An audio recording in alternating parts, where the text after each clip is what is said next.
அனைவருக்கும் வணக்கம். நான் உங்கள் கிருஷ்ணிகள். ஒரு ஊரில் ஒரு நபரை கன நாட்களாக காணவில்லை.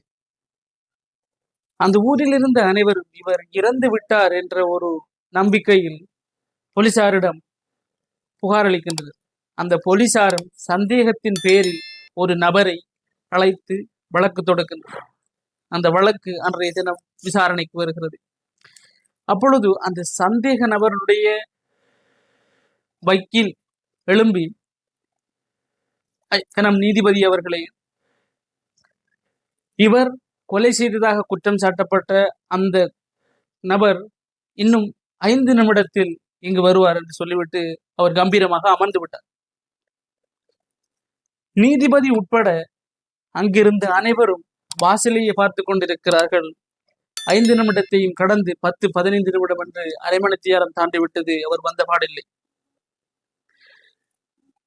எனவே அந்த வக்கீல் எழும்பி சொல்கிறார், கனம் நீதிபதி அவர்களே, தாங்கள் உட்பட அனைவருமே வாசலைத்தான் பார்த்து கொண்டிருந்தீர்கள்.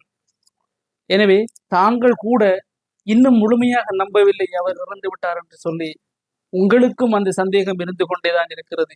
எனவே அந்த சந்தேகத்தின் பேரில் அவரை விடுதலை செய்யுமாறு வேண்டிக் கொள்கிறார். இருந்தும் நீதிபதி தீர்ப்பினை இவ்வாறு வாசிக்கிறார். கொலை செய்ததாக குற்றம் சாட்டப்பட்ட இந்த நபருக்கு ஆயுள் தண்டனை வழங்குமாறு.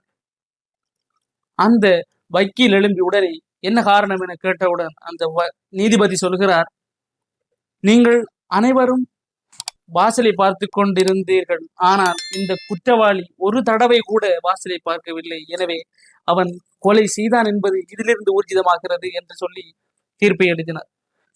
த மோரல் ஆஃப் தி ஸ்டோரி என்னென்று சொன்னால், ஒரு நபர் ஒரு விடயத்தை சொல்கிறார் என்று சொன்னால் அதை முற்றுமுழுதாக நம்பாமல் தீர விசாரிப்பதே மிகவும் நன்மையான ஒரு விடயமாக இருக்கும். நன்றி.